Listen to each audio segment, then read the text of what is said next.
Gareth represented the worst. His business was war, and he was very good at it. As soon as he learned a gateway could take more than a small group of people at one time, he had seen the implications.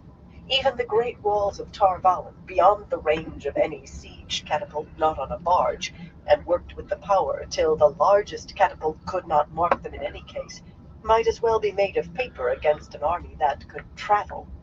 But whether Gareth Bryn had learned or not, other men would seize on that idea. The Ashaman already had, it seemed. War had always been ugly, yet it was going to grow uglier. No, she repeated. I know people are going to die before this is over. Light help her, she could see them dying just by closing her eyes. Even more would die if she made the wrong decisions, though. But I have to keep the world alive against Tarman Gaiden, to stand between the world and the Ashaman. And the tower will die if this comes to sisters killing one another in the streets of Tar Valon. That had already happened once. It could not be allowed a second time. If the White Tower dies, hope dies. I shouldn't have to tell you that again. Daishar snorted and tossed his head, lunging as though he had sensed her irritation. But she reined him in firmly and slipped the looking-glass into the tooled leather case hanging from her saddle. The diving birds gave up their fishing and sprang into the air as the thick chain that blocked North Harbor began to droop. It would dip beneath the surface well before the first ship reached the harbor mouth. How long ago had it been that she reached Tar Valon by that same route? Almost beyond memory, it seemed, an age gone. It had been another woman who came ashore and was met by the mistress of novices. Gareth shook his head with a quick grimace. But then he never gave up, did he? You have to keep the White Tower alive, Mother, but my job is to give it to you. Unless things have changed that I don't know about. I can see sisters whispering and looking over their shoulders, even if I don't know what it means. If you still want the tower, it will come to an assault. Better soon than late. Suddenly the morning seemed darker, as though clouds had obscured the sun. Whatever she did, the dead were going to pile up like cordwood. But she had to keep the White Tower alive. She had to. When there were no good choices, you had to choose the one that seemed least wrong. I've seen enough here, she said quietly. With one last glance at that narrow line of smoke beyond the city, she turned Daishar toward the trees 100 paces back from the river, where her escort waited among the evergreen leatherleaf and winter-bare beech and birch. 200 light cavalry in boiled leather breastplates or coats covered with metal discs would certainly have attracted notice appearing on the riverbank. But Gareth had convinced her of the necessity of these men, with their slender lances and short horsebows. Without any doubt, that smoke plume on the far bank rose from burning wagons or supplies. Pinpricks. Yet those pinpricks came every night.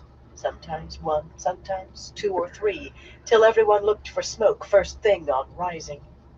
Hunting the raiders down had proved impossible so far. Sudden snow squalls flared around the pursuers, or fierce freezing night winds, or the tracks simply vanished abruptly, the snow beyond the last hoof-print as smooth as fresh fallen. The residues of weavings made it plain enough they were being aided by I-9, and there was no point in taking a chance that Elida had men and maybe sisters on this side of the river too. Few things could please Elida more than getting her hands on Egwene Alvear. They were not her whole escort, of course. Besides Shiriam, her keeper, she had ridden out with 6 more Aes Sedai this morning, and those who had warders had brought them. So behind the sister, 8 men waited in color-shifting cloaks that rippled in queasy-making fashion when a breeze caught them, and otherwise made parts of riders and horses seem to vanish into the tree trunks. Aware of the dangers, from raiders at least, aware that their Aes Sedai were wound tight to near breaking, they watched the surrounding copse as though the cavalrymen were not there. The safety of their own Aes Sedai was their primary concern, and that they trusted to no one else. Saren, a black-bearded stump of a man, not that short but very wide, stayed so close to Nisau that he seemed to loom over the diminutive yellow. and Jory managed to loom over Morvern as well, though he was actually shorter than she. As broad as Saren, but very short, even for a Kyrianan. Mirel's 3 warders, the 3 she dared acknowledge, clustered around her until she could not have moved her horse without pushing one out of her way. Anaya's Setagana, lean and dark and as beautiful as she was plain, almost managed to surround her by himself.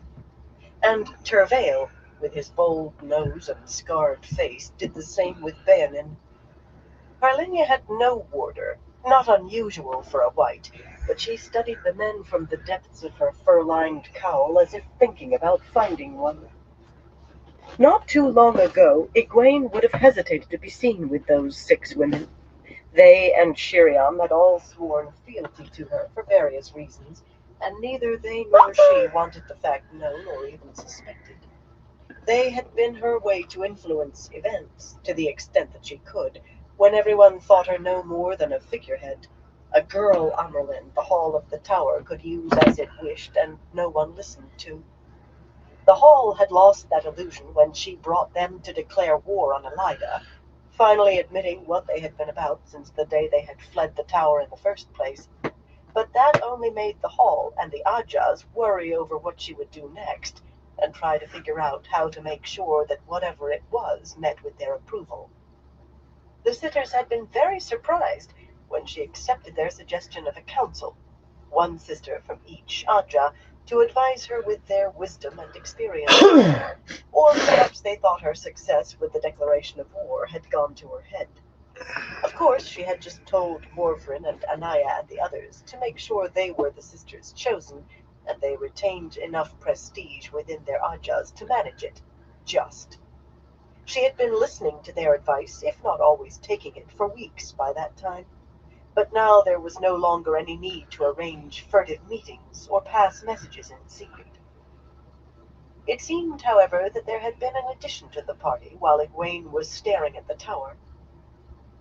Shiriam, wearing the narrow blue stole of her office outside her cloak, managed a very formal bow from her saddle. The flame-haired woman could be incredibly formal at times. "Mother, the sitter Dalana wishes to speak with you," she said, as if Egwene could not see the stout gray sister sitting there on a dappled mare almost as dark as Shiriam's black-footed mount. "On a matter of some importance, so she says." And the slight touch of asperity meant Dalana had not told her what matter. Shiriam would not have liked that. She could be very jealous of her position.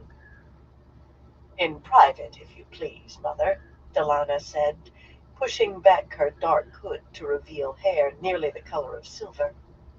Her voice was deep for a woman's, but it hardly carried the urgency of someone with important matters to speak of.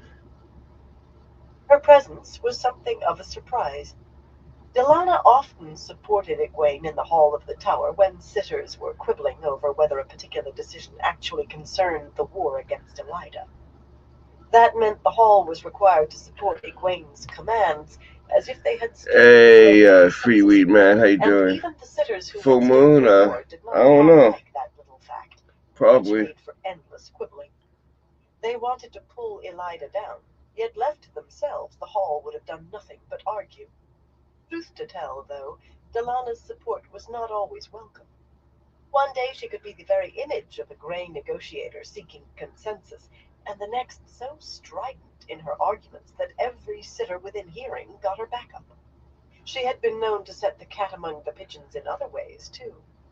No fewer than 3 times now she had demanded the hall make a formal declaration that Elida was Black Aja, which inevitably led to an awkward silence until someone called for the sitting to be adjourned. Few were willing to discuss the Black Aja openly. Delana would discuss anything, from how they were to find proper clothes for 987 January officers 13th. to whether Elida had secret supporters among the sisters, another topic that gave most sisters a case of the prickles. Which left the question of why she had ridden out so early and by herself. She had never approached Egwene before without another sitter or 3 for company. Delana's pale blue eyes gave away no more than did her smooth Aes Sedai face. "While we ride," Egwene told her. We will want a little privacy, she added when Shiriam opened her mouth. Stay back with the others, please.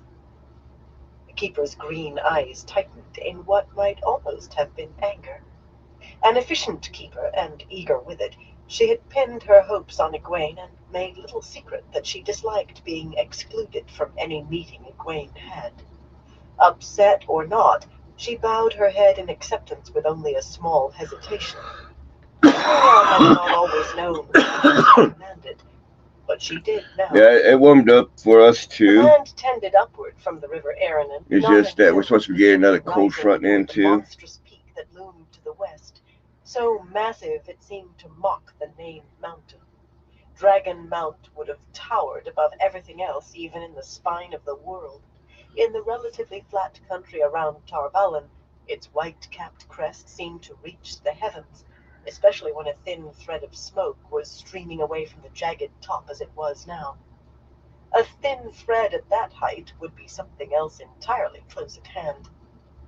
Trees gave out less than halfway up Dragon Mount, and no one had ever succeeded in reaching the crest or even coming close, though it was said the slopes were littered with the bones of those who had tried. Why anyone would try in the first place, no one could quite explain.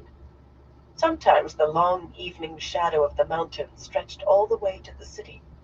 People who lived in the region were accustomed to Dragon Mount dominating the sky, much as they were accustomed to the white tower looming above the city walls and visible for miles. Both were unchanging fixtures that had always been there and always would be. But crops and crafts occupied the people's lives, not mountains or Aes Sedai. In tiny hamlets of 10 or a dozen stone houses roofed in thatch or slate, and the occasional village of 100, children playing in the snow or carrying buckets of water from the wells stopped to gape at the soldiers riding along the dirt tracks that passed for roads when not covered in snow. They carried no banners, but a few of the soldiers wore the flame of Tarvalon worked on their cloaks or coat sleeves, and the warders' strange cloaks named at least some of the women as Aes Sedai. Even this near the city, sisters had been an uncommon sight till recently, and they were still something to make a child's eyes gleam. But then the soldiers themselves probably came close in the list of marvels.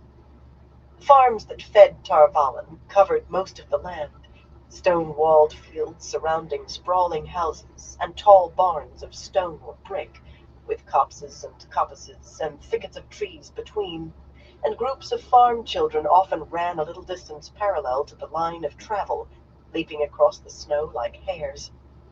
Winter chores kept most older folk indoors, but those who ventured out, heavily bundled against the cold, spared barely a glance for soldiers or warders or Aes Sedai. Spring would be coming soon, and the plowing and planting, and what Aes Sedai did would not affect that. The light willing, it would not. There was no point to guards unless they rode as if expecting an attack, and Lord Gareth had arranged a strong party of foreriders and lines of flankers, with trailers riding to the rear, while he led the mass of the soldiers right behind the warders, who followed closely on the heels of Shiriam and the council. They all made a large, lopsided ring around Egwene, and she could almost imagine she was riding through the countryside alone with Zelana, if she did not look around too closely, or if she looked beyond. Instead of pressing the gray sitter to speak, it was a long ride back to camp, and no one was allowed to weave a gateway where the weave might be observed. There was plenty of time to hear what Delana had to say. Egwene compared the farms they passed to those in the Two Rivers. Perhaps the realization that the Two Rivers was no longer home made her acknowledging the truth could never be a betrayal, yet she needed to remember the Two Rivers. You could forget who you were if you forgot where you came from, and sometimes the innkeeper's daughter from Emmond's Field seemed a stranger to her. Any of these farms would have looked decidedly odd set down near Emmond's Field, though she could not put a finger on why exactly. A different shape to the houses, a different slant to the roofs, and more often slate topped a house than thatch here, when you could make out either through the snow that was often bounded on the rooftops. Of course there was less thatch and more stone and brick in the two rivers now than there had been. She had seen it in Tel Riod. Change came so slowly you never noticed it creeping up on you, or far too fast for comfort. But it came. Nothing stayed the same, even when you thought it did, or hoped it would. Some think you're going to bond him your warder, Delana said suddenly in a quiet voice. She might have been engaging in casual conversation. Her whole attention seemed to be on arranging the hood of her cloak with green-gloved hands. She rode well, blending with the motion of her mare so effortlessly that she appeared unaware of the animal. Some think perhaps you already have. I haven't had one myself for some time, but just knowing your warder is there can be a comfort, if you choose the right one. Egwene raised an eyebrow. She was proud that she did not gape at the woman. This was the very last topic she would have expected. And Delana added, Lord Gareth. He spends a great deal of time with you. He's rather older than is usual, but Greens often choose a more experienced man for their first. I know you never actually had an Aja, yet I often think of you as a Green. I wonder, will Swan be relieved if you bond him, or upset? Sometimes I think one, sometimes the other. Their relationship, if it can be called that, is most peculiar, yet she seems completely unembarrassed. You must ask Swan herself about that. Egwene's smile had some bite in it. So did her tone, for that matter. She did not entirely understand herself why Gareth Bryn had offered her his loyalty, but the hall of the tower had better uses for its time than gossiping like village women. You can tell whoever you choose that I've bonded no one, Delana. Lord Gareth spends time with me, as you put it, because I am the Amerlin and he is my general. You may remind them of that as well. So Delana thought of her as a Green. That was the Aja she would have chosen, though in truth she wanted only one warder. But Gawain was either inside Tar Valon or else on his way to Caemlyn, and either way she would not lay hands on him soon. She patted Daishar's neck unnecessarily, and tried to keep her smile from becoming a glare. It had been pleasant to forget the hall, among other things, for a while. The hall made her understand why Swan had so often looked like a bear with a sore tooth when she was Amerlin. I wouldn't say it has become a matter for wide discussion, Delana murmured, so far. Still, there is some interest in whether you will bond a warder and who. I doubt that Gareth Bryn would be considered a wise pick. She twisted in her saddle to look behind them. At Lord Gareth, Egwene thought. But when the sitter turned back around, she said very softly, Shiriam was never your choice for keeper, of course. But you must know that the Ajas set the rest of that lot to watch you as well. Her dappled gray mare was shorter than Daishar, so she had to look up at Egwene, which she tried to do without seeming to. Those watery blue eyes were suddenly quite sharp. There was some thought that Swan might be advising you too well after the way you brought about the declaration of war against Elida. But she's still resentful over her change in circumstances, isn't she? Shiriam is seen as the most likely culprit now. In any case, the Ajas want a little warning if you decide to pull another surprise. I thank you for the warning, Egwene said politely. Culprit? She had proven to the hall that she would not be their puppet, yet most insisted on thinking she had to be someone's. At least no one suspected the truth about her counsel. It was to be hoped no one did. There is another reason you should be wary, Delana went on, the intensity in her eyes belying the casualness of her voice. This was more important to her than she wanted Egwene to know.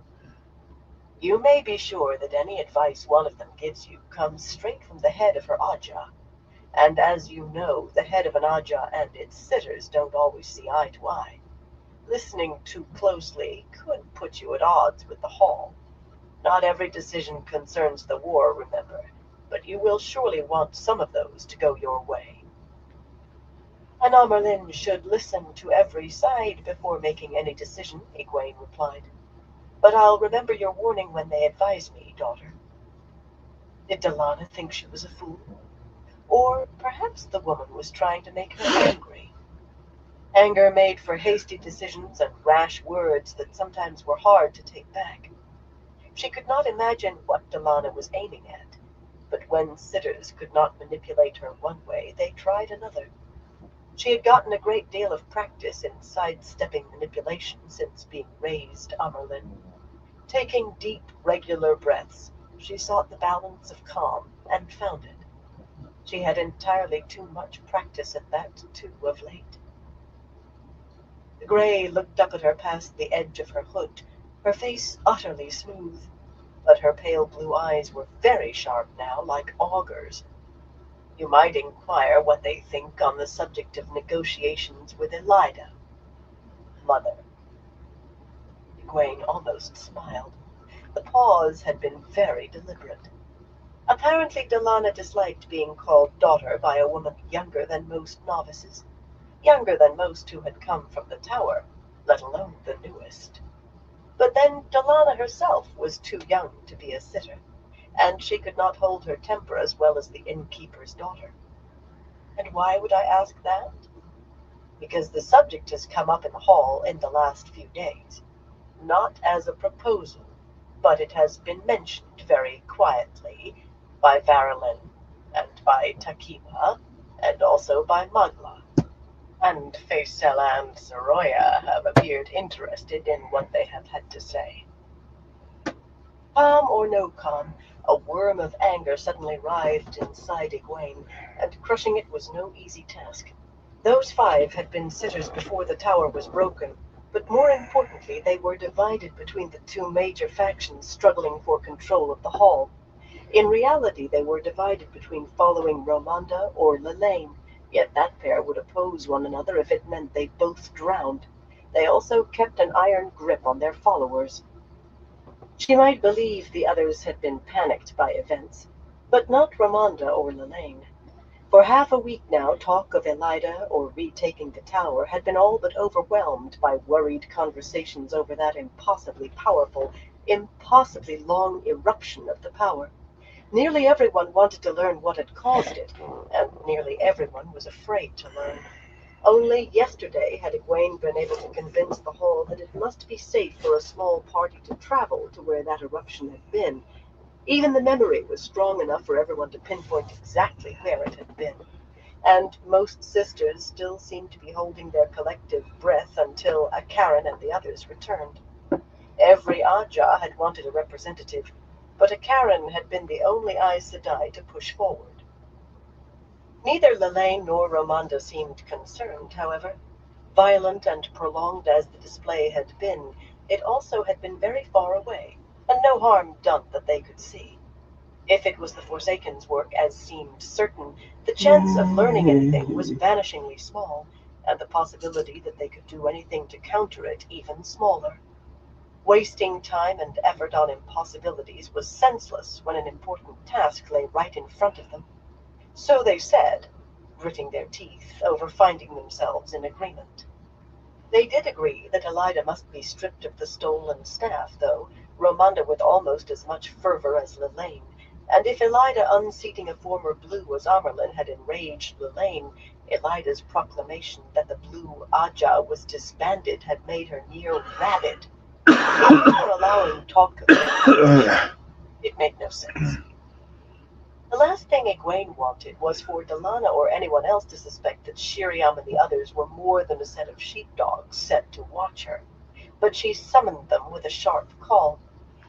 They were smart enough to keep the secrets that needed keeping, since their own Ajas would have their hides if even the half came out, and with no great haste they came forward and rode in a cluster around her, their faces all masks of Aes Sedai serenity and patience. Then Egwene told Delana to repeat what she had said. For all her initial request for privacy, the Grey made only a perfunctory demurral before complying, and that was the end of calm and patience. "That's madness," Shiriam said before anyone else could open her mouth. She sounded angry and perhaps a little frightened. Well, she might be. Her name was on a list of those marked for stilling. None of them can really believe negotiation is possible. I should hardly think so, Anaya put in dryly. Her plain face belonged on a farm wife rather than a blue sister, and she dressed very simply, publicly at least, in good wool, but she handled her bay gelding as easily as Delana did her mare. Very little could ruffle Anaya's calm. Of course, there was no blue among the sitters talking negotiation. Anaya looked an unlikely soldier, but for blues this was war to the knife. No quarter asked or given. Elida has made the situation quite clear. Elida is irrational, Carlinia said, with a toss of her head that made her cowl fall to her shoulders and shook her short dark curls. She pulled the hood back into place irritably. Carlinia seldom showed any hint of emotion, yet her pale cheeks were nearly as flushed as Shiriam's, and heat filled her voice. She cannot possibly believe that we will all come crawling back to her now. How can Zoroya believe she will accept anything less? Crawling is what Elida has demanded, though, Morvran muttered acridly. Her usually placid round face wore a sour expression, too, and her plump hands were tight on her reins. She scowled so hard at a flight of magpies scattering from a stand of birch trees at the passage of horses that it seemed they should fall out of the sky. Akima likes the sound of her own voice sometimes. She must be talking to hear herself. Faisella must, too, Mirel said darkly, glaring at Delana as though she were to blame. The olive-skinned woman was known for her temper, even among greens. I never expected to hear that sort of talk out of her. She's never been a fool before. I can't believe Magla really means any such thing, Nisao insisted, peering at each of them in turn.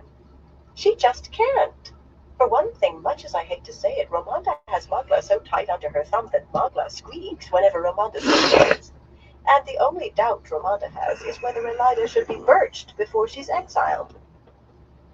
Delana's expression was so bland, she had to be suppressing a smug smile. Plainly, this was exactly the reaction she had hoped for. Ramonda holds Zoroya and Farallon just as firmly, and Takima and Faisella hardly put one foot in front of the other without Lilaine's permission. But they still said what they said. I think your advisors are closer to the feelings of most sisters, though, Mother. Smoothing her gloves, she gave Egwene a sidelong look. You may be able to nip this in the bud if you move firmly. It seems you will have the support you need from the Anjas, and mine, of course, in the hall. Mine and enough more to stop it dead. As if Egwene needed support to accomplish that. Perhaps she was trying to ingratiate herself, or just to make it appear that the support of Egwene was her only concern. Bayanin had been riding in silence, clutching her cloak around her and peering at a spot between her brown mare's ears, but suddenly she shook her head. Ordinarily, her large blue-gray eyes made her appear startled, but they peered from her hood in a blaze of anger as she glared from one of her companions to another, including Egwene. Why should negotiations be out of the question? Chiriam blinked at her in surprise, and Morvran opened I'll be right back, everyone. But Bayanin plunged on, directing her ire at Delana now, her Tarraboner accent stronger than usual. We are Greys, you and I. We negotiate, mediate. Elida, she has stated the conditions most onerous, but that is often the case in the beginning of negotiations. We can reunite the White Tower and assure the safety of everyone if we only talk. We also judge, Delana snapped. And Elida has been judged. That was not precisely true, but she seemed more startled than anyone else by Bayanin's outburst. Her voice dripped acid. Perhaps you are willing to negotiate yourself into being birched. I am not, and I think you will find few others who are either. The situation, it has altered, Bayanin persisted. She stretched a hand toward Egwene, almost pleading. Elida would not have made the proclamation she did concerning the dragon reborn unless she had him in hand, one way or another. That flare of Sidar was a warning. The Forsaken must be moving, and the White Tower it must be. Enough, Egwene cut in. You are willing to open negotiations with Elida? With the sitters still in the tower, she amended. Elida would never talk. Yes, Baonin said fervently. Matters can be arranged to everyone's satisfaction. I know they can. Then you have my permission. Immediately, everyone but Baonin began talking frantically on top of one another, trying to dissuade her, telling her this was insanity. Anaya shouted as loudly as Shiriam, gesturing emphatically, and Delana's eyes bulged in what looked like near terror. Some of the outriders began looking toward the sisters as much as they watched the farms they were riding past, and there was a stir among the warders, who certainly had no need of their bonds at the moment to know their Aes Sedai were agitated, but they held their places. Wise men kept their noses out of the way when Aes Sedai began raising their voices. Egwene ignored the shouts and arm-waving. She had considered every possibility she could think of for ending this struggle with the White Tower whole and united. She had talked for hours with Swan, who had more reason than anyone to want to unseat Elida. If it could have saved Give me the one tower, sec. Egwene I'll be right back. surrendered to Elida. Forget whether the woman had come to the Amerlin seat legally. Swan had nearly had apoplexy at the suggestion, yet she had agreed reluctantly that preserving the tower superseded every other consideration. Baonin wore such a beautiful smile, it seemed a crime to quench it. Egwene raised her voice just enough to be heard over the others. You will approach Barolin and the others Delana named, and arrange to approach the White Tower. These are the terms I will accept. Elida is to resign and go into exile, because Elida would never accept back the sisters who had rebelled against her. And Amerlin had no say over how an Aja governed itself, but Elida had declared that the sisters who fled the tower were no longer members of any Aja. According to her, they would have to beg readmittance to their Ajas after serving a penance under her direct control. Elida would not reunite the tower, only shatter it worse than it already was. Those are the only terms I will accept, Baonin. The only terms. Do you understand me? Baonin's eyes rolled up in her head, and she would have fallen from her horse if Morvrin had not caught her, muttering under her breath as she held the gray upright and slapped her face. Not lightly. Everyone else stared at Egwene as though they had never seen her before. Even Delana, who must have planned for something like this to happen from the first word she had said.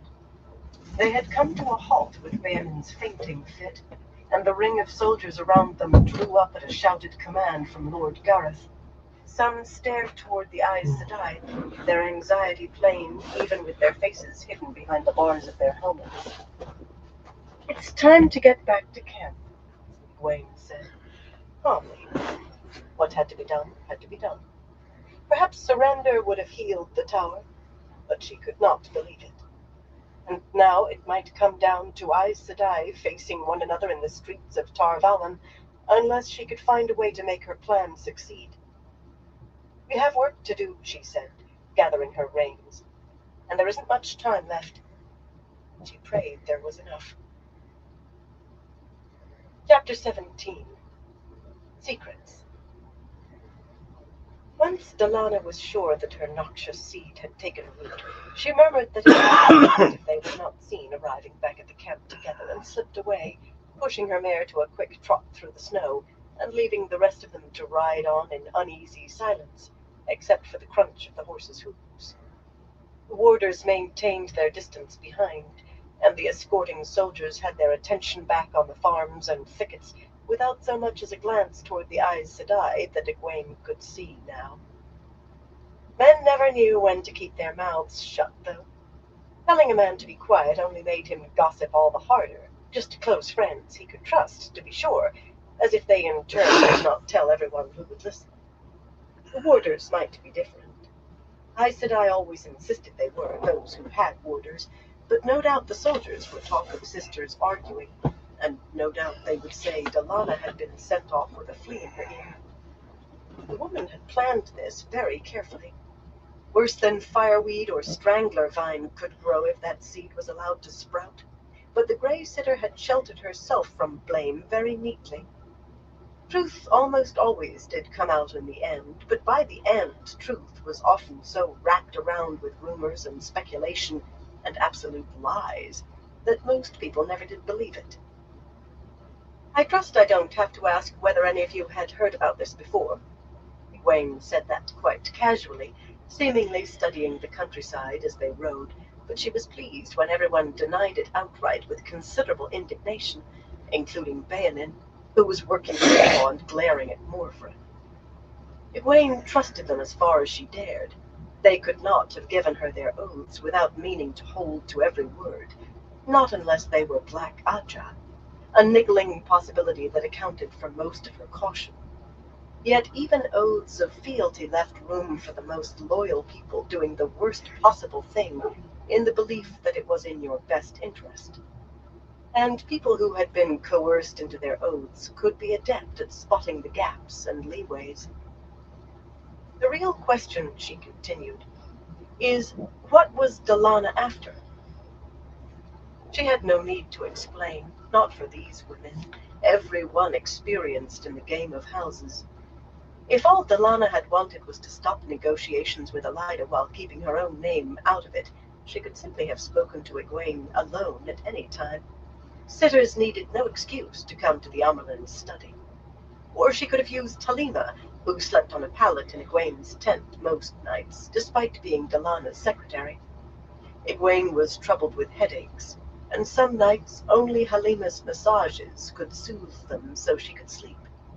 For that matter, an anonymous note might have been sufficient to make her present the hall with an edict forbidding negotiations.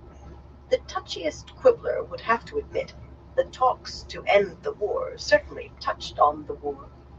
But plainly, Delana wanted Shirian and the others to know too. Her tale-bearing was an arrow aimed at another target. Strife between the Aja heads and the sitters, Carlenia said, as cool as the snow. Perhaps strife between the Ajas. Casually adjusting her cloak, intricately embroidered white on white, but lined with dense black fur, she might have been discussing the price of a spool of thread. Why she wants these things I can't begin to say, but those will be the results, unless we are very careful. And she could not know we would be careful, or that we have any reason to be, so logically one or both must be her aim. The first answer that comes to mind isn't always correct, Carlenia, Morfrin said. There's no saying that Delana thought her actions through as carefully as you have, or that she thought along the same lines.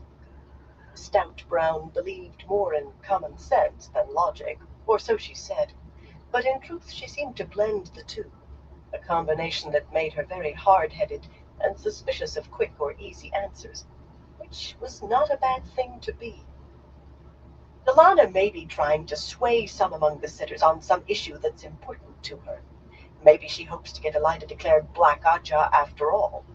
No matter the results, her goal may be something we don't even suspect. Sitters can be as petty as anyone else. For all we know, she might have a grudge against one of those she named dating back to when she was a novice and they taught her. Better to concentrate on what will come of it than to worry about why until we know more. Her tone was as placid as her broad face, but Carlinia's cool composure was cool disdain for a moment. Her rationality made few concessions for human foibles, or for anyone disagreeing with her. Anaya laughed, a sound of almost motherly amusement that made her bay dance a few steps before she reined him back to a walk. A motherly farm wife, amused by the antics of others in the village. Even some sisters were foolish enough to dismiss her that easily. Don't sulk, Carlinia. You are very probably right. No, Morfin, she probably is.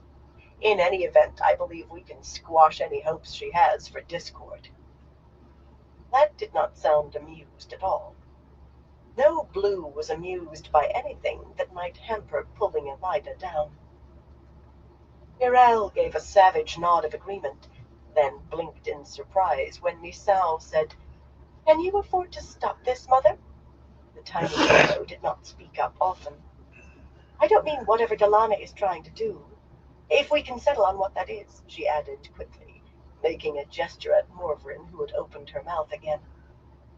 Nisao looked a child alongside the other women, but it was a peremptory gesture. She was yellow, after all, with all the self-assurance that implied, and unwilling to step back for anyone in most circumstances. I mean the talk of parley with the sitters in the tower. For a moment, everyone gaped at her, even Bayanin. And why would we want to allow that?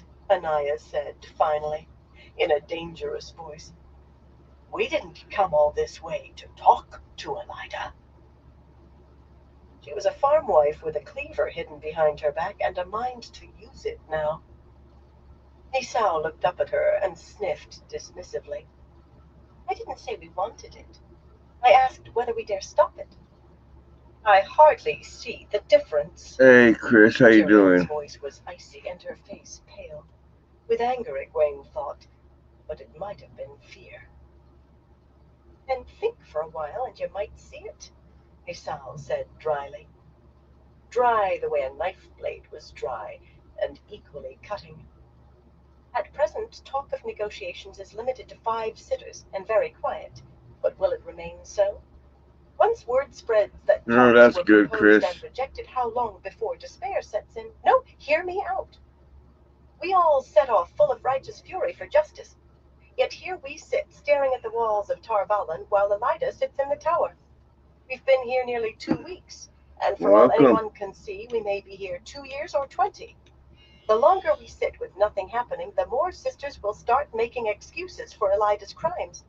The more they'll start thinking that we have to mend the tower, never mind the cost. Do you want to wait until sisters start slipping back to Elida one by one? I myself do not fancy standing on the riverbank defying the woman with just the blue Adra and the rest of you for company. Negotiations will at least let everyone see that something is happening. No one is going to return to Elida, Anaya protested, shifting on her saddle. But she wore a troubled frown, and she sounded as if she could Excuse me. see it happening. The tower beckoned to every Aes Sedai, very likely even Black for the tower to be whole again. Just a few miles away, but seemingly out of reach. Oh, time, Mother, Morvrin said reluctantly, and no one could put as much reluctance in her voice as she. The crowd was thoughtful, and not at all pleased. A few more weeks, and Lord Gareth might be able to find the ships he needs to block the harbors. That will alter everything in our favor. With no way for food to get in or mouths to get out, the city will be starving inside a month. Egwene hung on to a smooth thread. There was no real hope of ships blocking the harbor, though none of them. Gareth had made it plain enough to her, however, long before leaving Murandy. Originally, he had hoped to buy vessels while they marched north along the Aranon, using I don't them know if I to do ferry a supplies until they festivity reached hits on Tarvalon, this. That'd be a then little sinking much, them in the harbor especially mouths. since it's dabs. Using gateways to reach Tarvalon had put paid to that in more ways than one. Word of the siege had left the city with the first ships sailing after the army arrived, and now, as far north and south as he had sent riders, ship captains were carrying out their business ashore by boat, from anchorages well out in the river. No captain was willing to risk the chance her ship would simply be seized. Gareth made his reports only to her, and his officers only to him. The sister could have known if she talked with a few soldiers. Fortunately, even sisters looking for warders rarely spoke to soldiers. They were generally accounted a thieving, unlettered lot who only bathed by accident when they had to wade a stream. Oh, did you?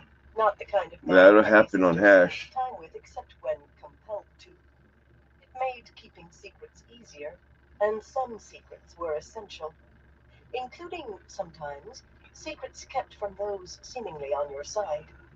She could remember not thinking that way, but that was a part of the innkeeper's daughter she had been obliged to leave behind. This was another world, with very different rules from Emmonsfield. A misstep there meant a summons to the women's circle. Here, a misstep meant death or worse, and for more than herself. The sitters remaining in the tower should be willing to talk, Carlinia put in with a sigh. They have to know that the longer the siege lasts, the more chance Lord Gareth will find his ships. I cannot think how long they will continue talking, though, when they realize we do not mean to surrender. Elida will insist on that, Mirel muttered, yet she did not seem to be arguing, just talking to herself, and Shiriam shivered, drawing her cloak around her as though she had let the cold touch her.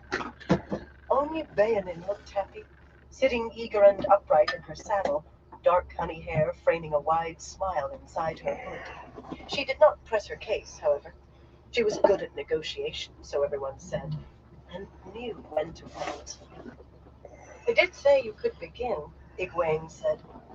Not that she had meant it for more than a set-down. Yet if you were going to live by the 3 oaths, then you had to stand by what you said. She could not wait to hold the oath rod. It would be so much easier then. Just make sure you're very careful what you say. Unless they think we all grew wings to fly here, they must suspect we've rediscovered traveling. But they can't be certain unless someone confirms it. It's better for us if they stay uncertain. That must be one secret you hold as tightly as you hold the secret of our ferrets in the tower. Mirel and Anaya jerked at that, and Carlinia looked around as though fearful, though neither warders nor soldiers were close enough to hear unless someone shouted. Morvrin merely took on an even more sour expression. Even Nisao looked a little ill, though she had had nothing to do with the decision to send sisters back to the tower in secret, supposedly answering Elida's summons. The Hall might be happy to learn that the 10 I'm sisters doing were in the tower trying to undermine Elida however they could, some even if the effort had borne no apparent fruit rosin so far. sugar. But the sitters would most definitely be unhappy at realizing that it had been kept secret because these women feared that some of the sitters might actually be Black Aja. As well for Shiriam and the others to reveal their oaths to Egwene as reveal that. The results for them might not be very different. The Hall had not ordered anyone birched yet, but the way most sitters chafed at the bit over Egwene's control of the war, it could hardly come as a surprise if they jumped at the chance to show they still had some authority, while simultaneously expressing their displeasure forcefully. Bayanin was apparently the only one who had opposed that decision, at least until it became apparent the others were going ahead anyway, but she drew a shuddering breath, too, and a tightness settled around her eyes. In her case, the sudden realization of just what she had undertaken might have played its part, too. Just finding someone in the tower who was willing to talk might prove a daunting task. Eyes and ears inside Tarvalon could offer only hearsay about events inside the tower. News of the tower itself came only in dribs and drabs, from sisters venturing into Telairan to glimpse fleeting reflections of the waking world. But every last one of those scraps told of Elida ruling by edict and caprice, with not even the Hall daring to stand against her. Bayanin's face took on a grayish tinge, till she began to appear more sickly than Nisao. Anaya and the others looked as bleak as death. A wave of gloom rose in Egwene. These were among the strongest against Elida, even the foot-dragging Bayanin, who always wanted to talk rather than act. Well, Greys were noted for believing that anything could be solved with enough talk. They should try that on a Trolloc sometime, or just a footpad, and see how far they got. Without Shiriam and the rest, resistance to Elida would have fallen apart before it ever had a chance to coalesce. It nearly had anyway. But Elida was as firmly seated in the tower as ever, and after all they had gone through, all they had done, it seemed that even Anaya saw it all melting away into disaster. No. Drawing a deep breath, Egwene straightened her shoulders and sat erect in her saddle. She was the lawful Amerlin, no matter what the Hall had thought they were getting when they raised her, and she had to keep the rebellion against Elida alive to have any hope of healing the tower. If that required a pretense of negotiations, It would not be the first time Oh, Aes dabs Sedai had is pretended to aim at one thing that while definitely targeting get another. you Whatever to the was place you want to required to get keep the to, at least the rebellion level alive you and want to bring get to. Elida down, she would do A lot easier than whatever was required. smoking a joint. Stretch the talks out as long as you can, she told Bayanin. You can talk about anything so long as you keep the secrets that need keeping, but agree to nothing and keep them talking. Swaying in her saddle, the gray definitely looked sicker than Anaya. She almost appeared ready to empty her stomach. When the camp came into sight, with the sun nearly halfway to its noonday peak, the escort of lightly armored horsemen broke away back toward the river, leaving Egwene and the sisters to ride the last mile across the snow, followed by the warders. Lord Gareth paused as if he wanted to speak with her once more, but finally he turned his bay east after the cavalry, trotting to catch up as they vanished beyond the long, coppiced stand of trees. He would not bring up their disagreement or their discussions with anyone here, and he believed that Bayanin and the others were just what everyone else thought them, the Ajah's watchdogs. She felt a little sad at holding things back from him, but the fewer who knew a secret, the more likely it would remain secret. The camp was a sprawl of tents in every shape and size and color and state of repair that There's different ways to make it, but I usually just purchase mine because I don't really have the equipment to make it or the rows of wagons and carts, as much almost as many shapes as there were product as wagons you're and gonna carts. need. Chimney smoke rose in several places a few miles beyond the tree line, but the local farmers stayed away except for selling eggs and milk and butter, or sometimes when one needed healing from some accident. And there was no sign at all of the army Egwene had brought so far. Gareth had concentrated his forces along the river, part occupying the bridge towns on both banks, and the rest in what he called reserve camps, placed where men could be rushed to help fight off any sortie in strength from the city, just in case he was wrong about High Captain Chubane.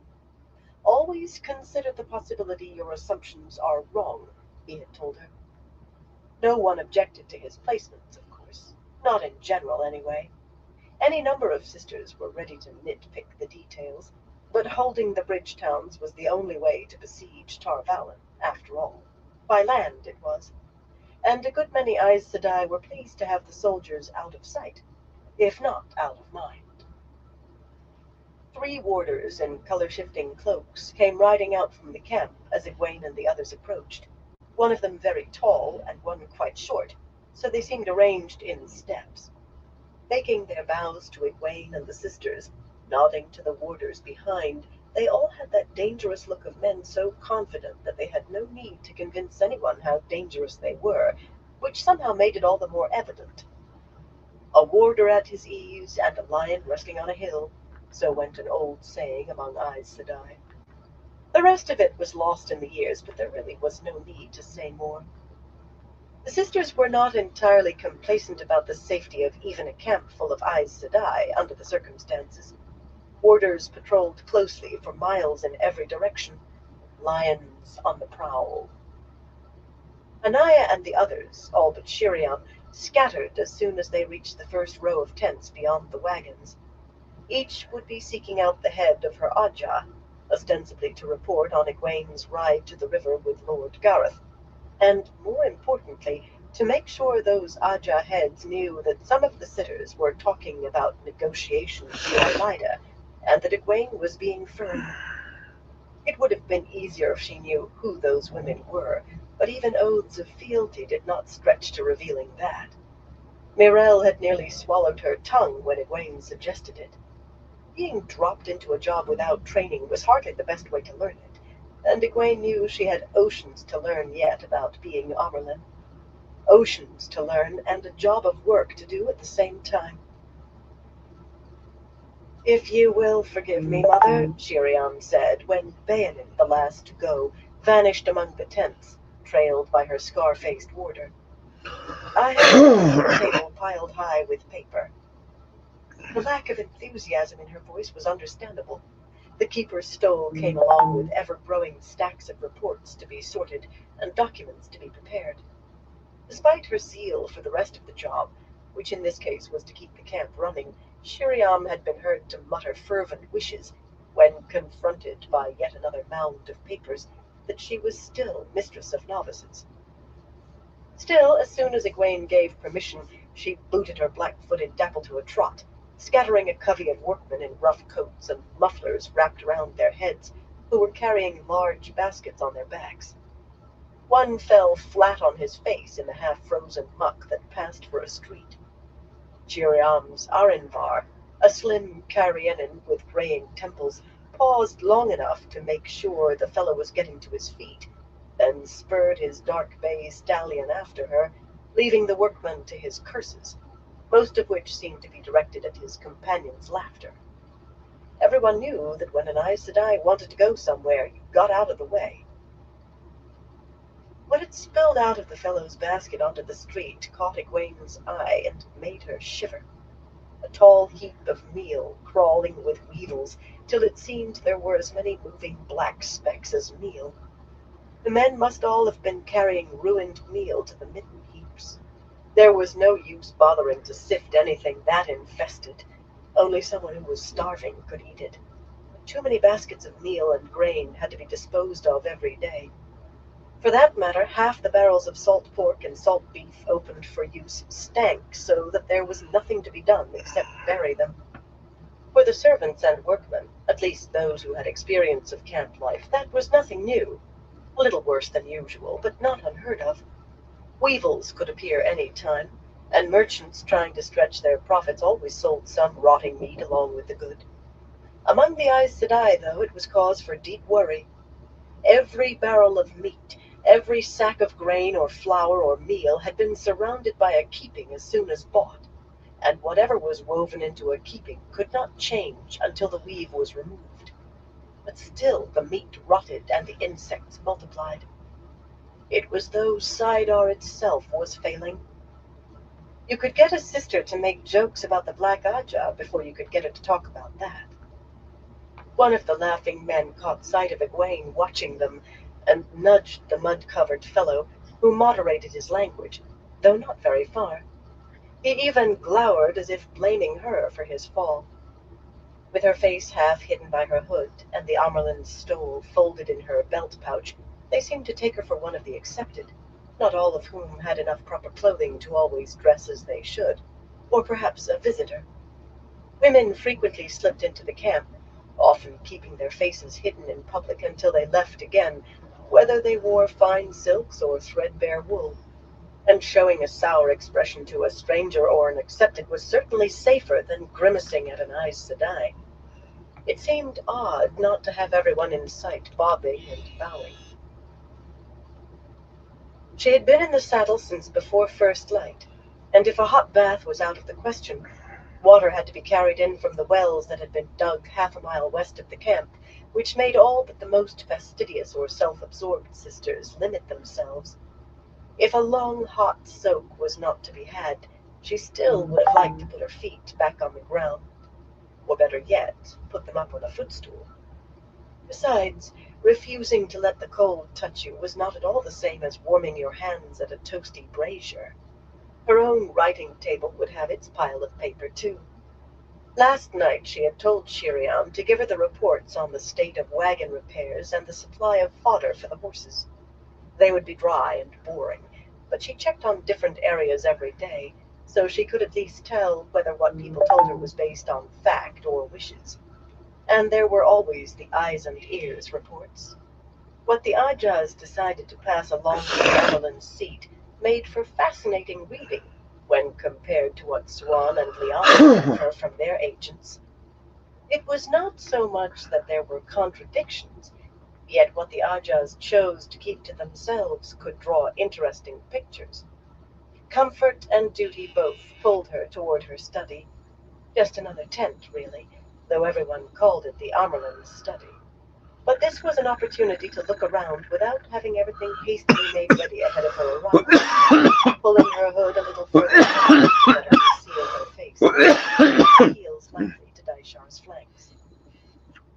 There were a few people mounted, mostly warders, Though the infrequent steam added to the traffic, their horse, at as close to a trot as could be managed in the ankle-deep slush, no one seemed to recognize. In contrast to the nearly empty streets, the wooden walkways, no more than rough planks pegged atop sawn logs, shifted slightly under the weight of people. The handful of men dotting the streams of women like raisins in a cheap cake walked twice as fast as anyone else. Excepting warders, men got their business among Aes Sedai done as quickly as possible. Nearly all the women had their faces hidden, their breath misting in the openings of their hoods, yet it was easy to pick out Aes Sedai from visitors, whether their cloaks were plain or embroidered and lined with fur. Crowds parted in front of a sister. Anyone else had to weave her way through. Not that many sisters were about on this frigid mid-morning. Most would be snug in their tents. Alone in twos or threes, they would be reading or writing, or questioning their visitors about whatever information those women had brought, which might or might not be shared with the rest of the sisters' Aja, much less with anyone else. The world saw Aes Sedai as a monolith, towering and solid, or it had before the current division in the tower became common knowledge. Yet the pure fact was that the Ajas stood apart in all but name, the hall their only true meeting point, and the sisters themselves were little more than a convocation of hermits, speaking 3 words beyond what was absolutely required only with a few friends, or with another sister they had joined in some design. Whatever else changed about the tower, Egwene was sure that never would. There was no point pretending that Aes Sedai had ever been anything but Aes Sedai, or ever would be. A great river rolling onward, all its powerful currents hidden deep, altering its course with imperceptible slowness. She had built a few hasty dams in that river, diverting a stream here and a stream there for her own purposes, yet she knew they were temporary structures. Sooner or later those deep currents would undercut her dams. She could only pray they lasted long enough. Pray and shore up as hard as she could. Very occasionally one of the accepted appeared in the throng, with the 7 bands of color on the hood of her white cloak, but most by far were novices in unadorned white wool. Only a handful of the 21 accepted in the camp actually possessed banded cloaks, Be right and back, received everyone. their few banded dresses for teaching classes or attending sisters.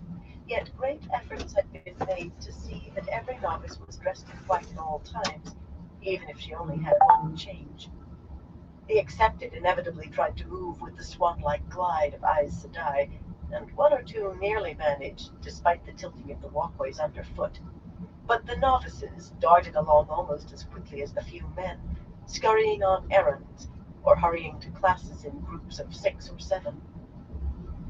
Aes Sedai had not had so many novices to teach in a very long time, not since before the Trolloc Wars, when there had been many more Aes Sedai as well, and the result of finding themselves with near 1,000 students had been utter confusion until they were organized into these families. The name was not strictly official, yet it was used even by Aes Sedai, who still disliked taking any woman who asked.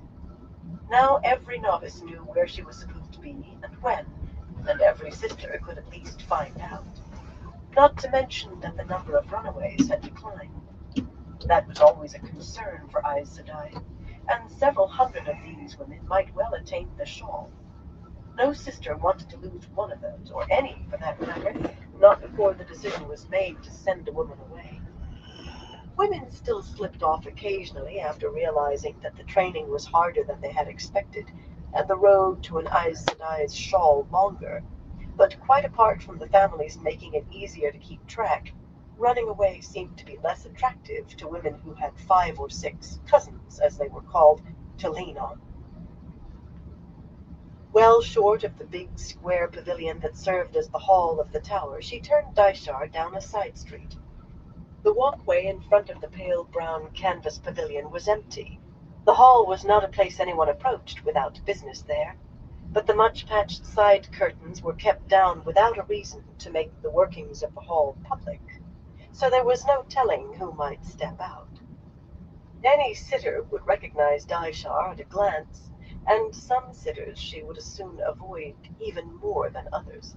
Lelaine and Ramonda, for example, who resisted her authority as instinctively as they opposed each other. Or any of those who had begun talking of negotiations. It was too much to believe that they were just hoping to rally spirits, or they would not have kept to whispers. Courtesies had to be maintained, though, no matter how often she wished she could box someone's ears. Yet no one could think she was being snubbed if Egwene did not see her. A faint silvery light flashed behind a tall canvas wall just ahead of her, surrounding one of the camp's two traveling grounds, and a moment later two sisters emerged from behind one of the flaps. Neither Phaedrine nor Shamari was strong enough to weave a gateway by herself, but linked, she thought they could just manage one big enough to walk through. Heads close together in deep conversation, strangely, they were just pinning on their cloaks. Egwene kept her face averted anyway as she rode by.